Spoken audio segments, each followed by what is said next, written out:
They don't need to reload their skills. It's okay to load 100% or 120% of the time and do that, right? So that's the challenge that we have here. Now, so that's with that context. Let me come back onto the innovation part of that. Now, how do you do the innovation? Whatever context you want to look at it. You have a customer. You have to build a product there. How do you normally come up with an innovative idea there? Any answers from anybody? The classical way of doing innovation was that innovation was the elite preserve of some of the people sitting in a corner office, typically your R&D lab or scientists with a lot of white hair or with PhD and like 40 years of experience, and they come back and come up with some brilliant ideas and say, okay, this is how you do something there. Does that work? It doesn't work there. So how do you do innovation there? What are the other ways in which you do innovation today? You brainstorm there, right? If you don't mind, and I'm not picking up on you, how do you do brainstorm? Can you describe in a minute or two few words? How do you do brainstorming typically? Get the team together. Get the team together. Have the problem statements in place. Look at the options and see what might work and may not work. Maybe rather using the side. Okay. So you're right. Everything you said is right. There is only one problem with that. Unfortunately, the world has stopped trusting in brainstorming. I don't know how about you, but all over the world, brainstorming has got a very bad name because of multiple reasons. One is, now imagine, in theory, you are being encouraged to talk about, and nobody is going to get hurt if you say something controversial.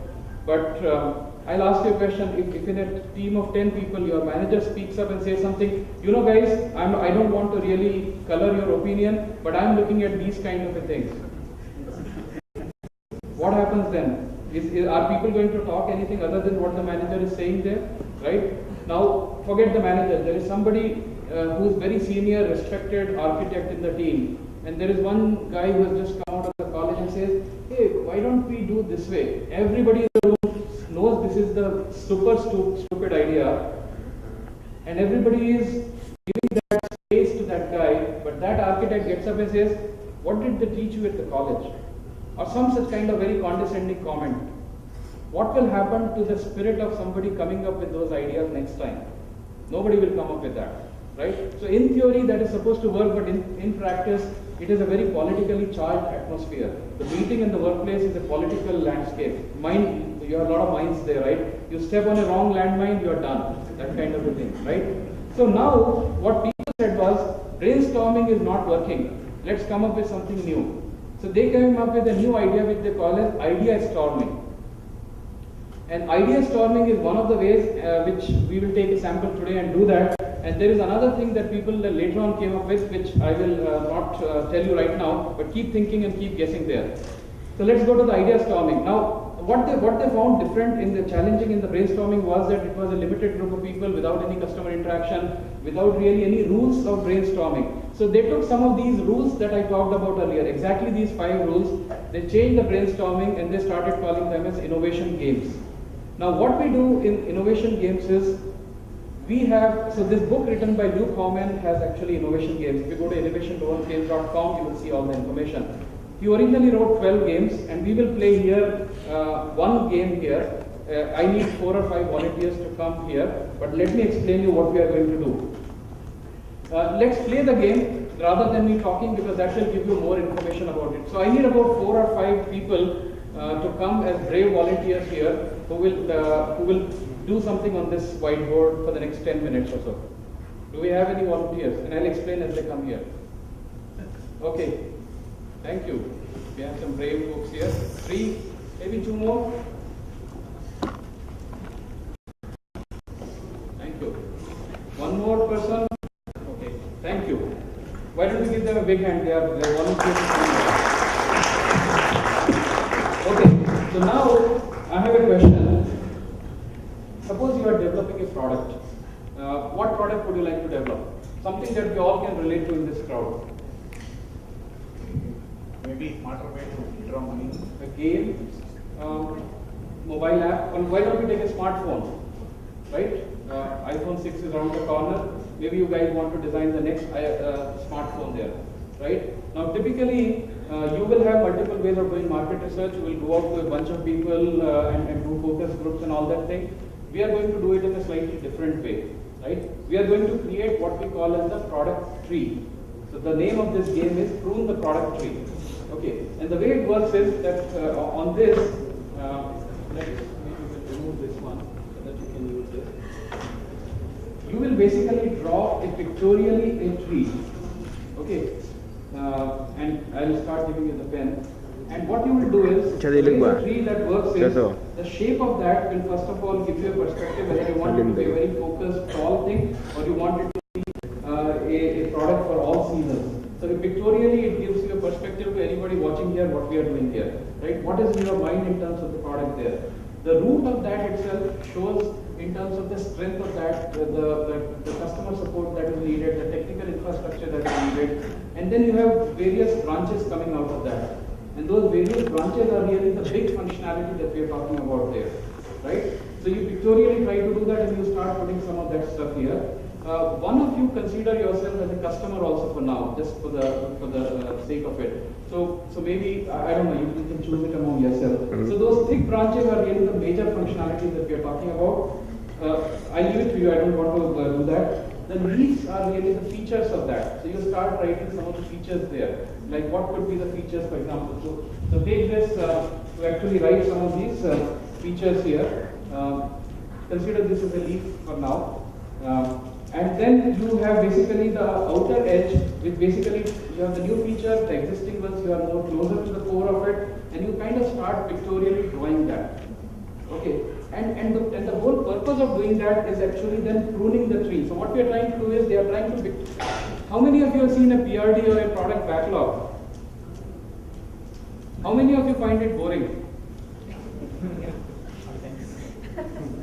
Right? Sometimes, because it is like 40 pages of document, written text, doesn't make sense at all there. What if there was a more visually appealing way of really communicating what was a cool thing about the product? So that's what we are really trying to do here. And the edge of that is really representing the futuristic thing. So the new feature that you would like to do, place them on the edge side of it there. These are the only rules here, and then the roots are really, like I said, about support and all that thing. So why don't you guys think about it and start putting something there? And you have 10 minutes to do that. Maybe we want to actually see how you really live that experience of putting it, and then I will want to understand from you how was that experience for you. But why don't we get started here? I'll keep doing the commentary and you guys keep working on that. So what we are trying to do, as you saw here, this is a team which is actually putting across certain features there.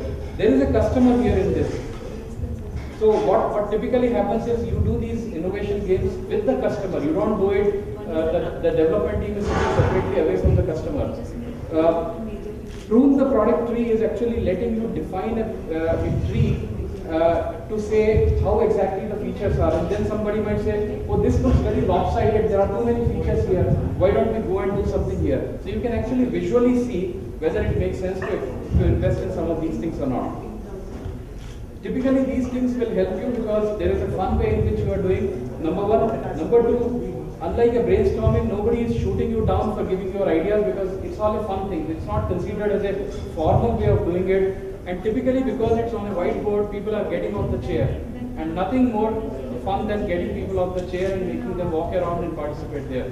So let me just go and go there.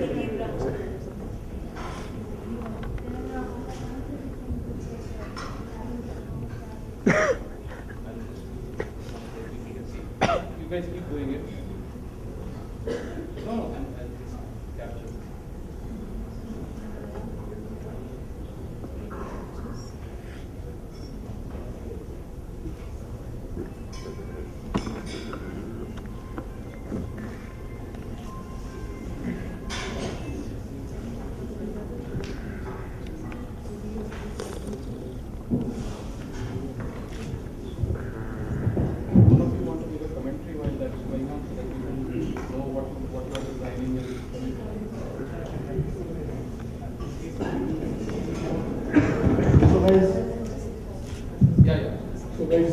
The client, so I'm giving some big requirements. For example, it should be working on internet. it should have a firing mechanism. It should have a security module in the application. So that's how they are trying to do. So you're Mr. Client, right? We can keep talking. Are you happy with the way it's going on? They've identified it seems like GPS, calling, internet, and security, whole thing. Do you have any other requirements, camera or anything else? So as of now, I don't have a these two basic requirements. But yes, that is there in the future.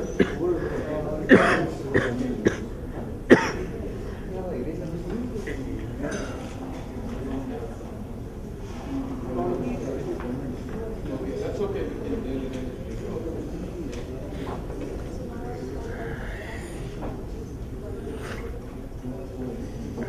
So, do you see anything? Do you feel that you are involved in that conversation? They don't seem to be asking you at all. I'm already given the requirement, so I think they're fine tuning themselves. Let's see if they come back to me. Okay, so you plan to give them the feedback once they are done? Definitely. So that's one customer who is thinking from his point of view here. You can have transfer.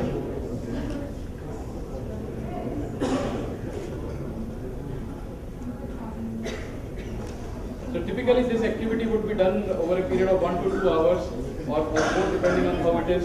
And the team might actually, depending on the product, might come up with more than one tree as well. But the idea is to come up with a tree and then you are basically putting a lot of these leaves there and you are seeing whether there are far too many features. If you have too many features at the core of it, it probably tells you are not shipping it fast enough. Your customers are actually expecting you to ship it fast enough. So you have to do something about it.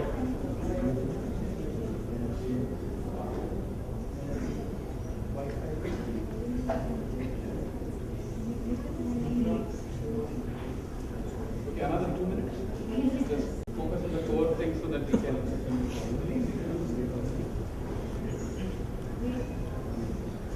Has anyone used this? Anyone is aware of this concept? Have you used that? How was the experience for you? It was fantastic, but they went back to the platform. They found it is. Come back to you just looking at this itself. You can have the microphone. So basically, we talk with the customer and amongst ourselves to basically figure out 4 to 5 the major chunks of functionality that our product will have. So the major the trunk came out to be the OS and the support around it. And the major chunks were first was connectivity via, and the leaves here are Bluetooth, Wi-Fi, internet, whatever. Then calling, which is the major functionality in any case of any phone.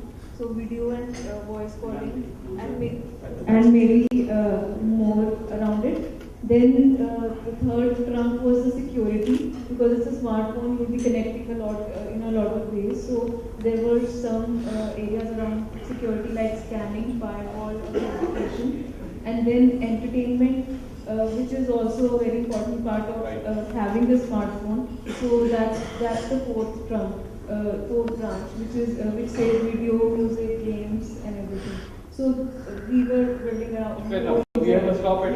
Is someone else that something is or everything is perfect or something is not perfect? Any thoughts on that? Was it able to help you look at it visually within a few seconds and say, hey, something is wrong here? Could be a weird thought, but let's say you're not some functionality is not working. Let's say this is Yes. what is the problem? It's something like out of the world, but still it's a system. You have a smartphone, you have spent a fortune in Indian country. Yes. You don't have a facility, you are lost.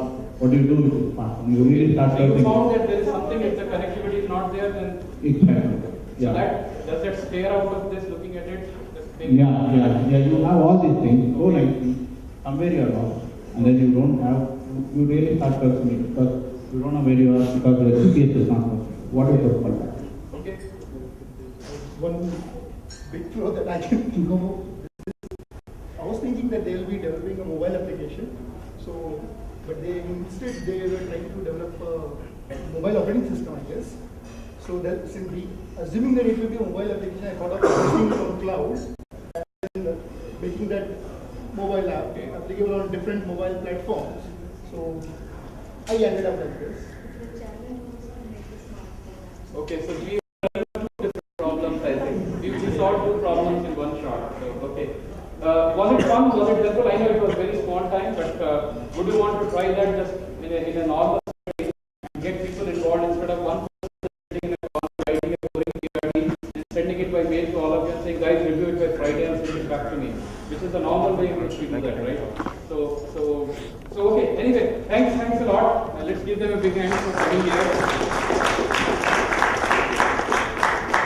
So this was one very simple way in which wanted to illustrate how people can actually do. It's obviously much more serious activity, but with fun as well, and trying to engage all the people here. But the product is something which is very visually, and you can look at it and say probably, like I think one of the participants said, maybe we are not having enough here. If I get lost without GPS, Wi-Fi, what do I do there? You probably have already too many features here, so you probably want to shift something here and focus in the coming release on that. So that might be one way of looking at it. So this was one thing. In fact, I have done some slight innovation on that you don't have to limit yourself to the trees and leaves. You can actually include flowers and fruits also. And what I mean by flowers and fruit is, flowers are something which excite people. Right, so to show that something is a delightful user experience, you can say, and fruits are something which are actually the benefits that people accrue out of something, and you can try it out. There are no rules again here. When I said no rules, just ignore the thing that I said half an hour back. You can actually make your own rules and then basically play this particular game and innovate there. So this is one kind of a game there. I just will take another 5 minutes if I have, or I'm out of time. Okay, this is just one more thing I want to introduce, which is not a very commonly practiced way, because some people said idea storming, the way we did something, is also boring. Some people find even that is not a very good way of doing that. So they went on and they found something else that the designers like to do, that is known as body storming. Can anyone guess? Has anyone heard of that term, body storming? So in a body storming, what they do is they don't write anything. They act. They actually act in front of people and try to simulate a use case. So when they look at a use case, for example, a use case might be that when the passenger checks in and reaches the check-in counter, the check-in assistant does the booking and provides the boarding pass. Right? Now the use case might itself look very simplistic here, but when you try to do the body storming for that, you might recognize various kind of problems happening there, which you cannot understand or anticipate there until you do something like a body storming. So there's a lot of videos available on net on how people have used body storming. There's one example that I just want to leave you with, and we have run out of time, otherwise we could have tried to play something here also, which is actually some people were designing a coffee mug. That coffee mug has an ability that the moment you put it you carry your own coffee mug, and the moment you put it at the Starbucks, there is a chip inside it which tells the information to the barista that this is your regular flavor, and you don't have to communicate anything to them, and they will know it the moment you keep it there. It's a smart table, and they will do that. So there is a 45-minute or a 1-hour video of a bunch of designers. They actually use body storming to simulate it. So there is actually somebody sitting as a barista, there is somebody coming here as a customer, and then somebody comes in. You try to simulate the behavior. Says, hey, I'm not able to get my PAN card. Like you take the case of check-in counter. The simplistic use case might look like that when the customer comes, passenger comes and checks in. But if you try to do the body storming, you might say, the guy comes and says, hey, can you give me an ID card? And says, I don't have an ID card. So that takes 10 minutes there. Now, how do the other passengers, how are they responding to that? That is not a part of your use case, but that is still required from a system design point of view there. So when you immerse yourself in those experiences as a developer team, you actually get much insight into that. Maybe another day we could do a demo on that and see that, but I would encourage you to actually look up on the net on body storming and try stuff on that. But let me just wrap up the whole thing there. When we talk about from an agile point of view, what I discussed was, if you look at it not as something set of rules, but look at it as a game actually, because game is something which is the most natural activity for we human beings, and it evokes different emotion than work. as we saw here, work seemed to be more like boxing and wrestling, whereas we were more interested in Formula One and other things there. So if you look at work itself as a game, which we have all agreed upon with a set of rules and boundaries of time and space, then that gives a very different perspective. Now, from an agile point of view, you are looking at it and define Scrum as a game. Use stuff like innovation games to actually build in some more perspective which your use cases may not be able to capture. For example, you are getting the customer to come itself as a part of the team and is participating in the whole innovation process, rather than saying innovation can only be done by the chief innovation officer or ideas are not welcome from the team there. When we talk of democratizing project management, democratizing ownership in a why should innovation not be democratized? Why should everyone not be allowed to give the ideas there? So innovation games are a great way that you can actually participate in that process and everyone gets the same picture while it is being built, rather than getting or some document after it has been built by one person and it is only one person's perspective holding there. So, But how do you manage the when you talk about democratization, it also tends to lead to chaos. How do you manage that? so there is equal probability that it will become. So there is a great idea